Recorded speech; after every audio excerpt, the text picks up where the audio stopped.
Hello dear students, पिछली video में हमने इस स्टोरी के बारे में पढ़ा था। आप इस स्टोरी रिलेटेड यहाँ पर कुछ क्वेश्चंस पूछे गए हैं। Will try to answer these questions. Why did Gandhiji and his team start doing the job of cleaning? What do you think about this? यानी क्यों इन्होंने ये काम शुरू किया, ये क्लीनिंग का काम शुरू किया? गांधी जी और उसकी टीम ने क्यों ये क्लीनिंग का काम शुरू किया? बेसिकली वो चाहते थे कि लोगों की सोच बदल जाए।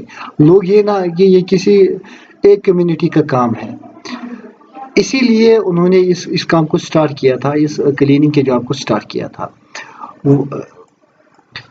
What do you know? Do you know any such people in your area who try to help others in solving their problems? Find out. क्या हमारे एरिया में कुछ ऐसे लोग हैं मौजूद जो दूसरों की मदद? हाँ, बहुत सारे लोग ऐसे होते हैं हमारे एरिया में भी, हमारे गाँव में भी, हमारे शहरों में भी, जो काफ़ी हेल्पिंग होते हैं और दूसरों की मदद करते हैं, और दूसरों की मदद करना उनको बहुत अच्छा लगता है।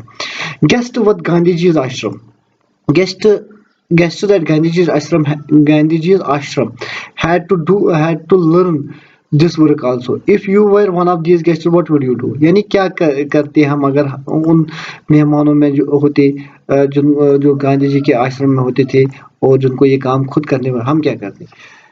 इट इज़ ऑब्वियस दैट हम भी ये काम सीख लेते और खुद ही कर लेते। काफ़ी अच्छा होता है ये, क्योंकि हमें ये नहीं सोचना चाहिए ये किसी एक कम्युनिटी का काम है, इसलिए हमें ये काम भी सीख लेना चाहिए।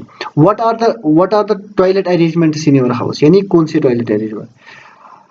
क्योंकि बहुत मैक्सिमम घरों में जो टॉयलेट अरेंजमेंट्स इस वक्त मौजूद है present at this stage of life इस कि काफ़ी वो जो फ्लशिंग वाटर फैसिलिटीज़ होती है उसमें काफ़ी क्लीन होती है वो टॉयलेट्स, और उनमें वो फ्लश सिस्टम्स होते हैं। Where is the toilet? बहुत सारे घरों के अंदर भी अटैच्ड बाथरूम होते हैं और कहीं पे भी इनसाइड द हाउस और आउटसाइड, यानी बहुत सारे घरों के अंदर भी टॉयलेट है और कुछ घरों में बाहर ही है ये toilets. Who clean the toilet? कौन साफ करता है? every member of the family usually cleans the toilet, और खास तौर पर जो हमारी माएँ होती है या बहनें, वो ज़्यादा काम करती है इसमें, काफ़ी ज़्यादा ध्यान देती है इस चीज़ की तरह, तो फिर यानी वही इन टॉयलेटों को साफ भी करती है। Okay, let us move forward. How did the man who was returning from the toilet behave with the Mahadev? यानी उसने किस तरीके से महादेव भाई के साथ कैसे बिहेव किया? यानी काफ़ी गलत तरीके से उसने उसके साथ बिहेव किया। उसको ऐसा नहीं करना चाहिए। वो उसको कह रहा था कि इसको साफ करो, जैसा कि ये महादेव भाई के उसका काम नहीं था। Why did he behave like this? क्यों उसने ऐसा बिहेव किया? क्योंकि वो समझता था कि महादेव भाई का ये काम ही है ये साफ करना, और उसको ये इसीलिए उसने उस तरीके से उसके साथ बिहेव किया। How do people generally behave with those people who clean the toilets with the drains, right? यानी लोग किस तरीके, लोग काफ़ी उनकी तरफ से उनको काफ़ी नीच नज़र से देखते हैं, काफ़ी अच्छे तरीके से उनके साथ बिहेव नहीं करते हैं जो ये ट्रेनर्स टॉयलेट्स। लेकिन हमें इस सोच को बदलना चाहिए, क्योंकि वो भी इंसान है और किसी खास मजबूरी की वजह से वो ये काम कर रहे हैं। ओवरऑल वो हमारी सोसाइटी को साफ कर रहे हैं, हमें काफ़ी मदद मिल रही है उन लोगों से, और अगर वो ये काम ना करे तो हमें ये खुद करने पड़ते हैं। इसका मतलब ये है कि वो हमारे काम कर रहे हैं और इसलिए हमें उनकी काफ़ी रेस्पेक्ट करनी चाहिए। This story is almost 100 years old. एक चाइल्डहुड स्टोरी, यहाँ पे एक स्टोरी लिखी गई है। We will quickly go through it, otherwise the video will go too long. This story is almost 100 years old. 7 years old Bhim went to the Goregaon in Maharashtra.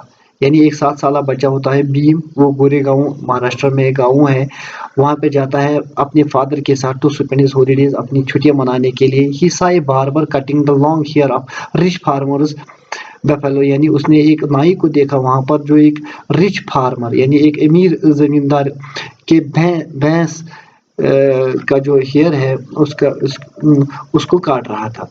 He thought of his own long hair. उसने अपने बालों के जो काफी लंबे थे उनके बारे में सोचा. He went to the barber. वो बार्बर के पास गया and asked for a haircut और कहा उसको कि मुझे मेरी भी बालों की कटाई कर लो. The barber replied, if I cut your hair, both my razor and I will get dirty. यानी मैं गंदा हो जाऊंगा. ये बार्बर का क्या? Oh, so to cut human hair can be dirtier than cutting an animal hair. Wondered the beam. Beam हैरान हुआ. उसने कहा कि आप एक जानवर के बालों की कटाई कर रहे हो और आप कह रहे हो कि एक इंसान के बालों से आपके हाथ गंदे हो जाएंगे, आप गंदे हो जाओगे. ये कैसे मुमकिन है? Later this little Bhim was known as Bhim Rao Saheb Ambedkar. यही छोटा बच्चा बड़ा होकर भीम राव बाबा साहब अम्बेडकर बन गया. He became very famous across the world. और पूरे दुनिया में छा गया, मशहूर हो गया. बाबा साहब fought for injustice for the people like him. और अपने जैसे लोगों के लिए उनकी इंसाफ की लड़ाई उसने लड़ी. After India's freedom the constitution was prepared under the leadership of Baba Saheb. और यही वही बाबा साहब है जिसकी लीडरशिप में हमारा मुल्क का आईना जो है वो फ्रेम हो गया, वो बना. और हिंदुस्तान की आज़ादी के बाद जो कॉन्स्टिट्यूशन हिंदुस्तान का प्रिपेयर हो गया, तैयार हो गया, वो इसी बाबा साहब की लीडरशिप में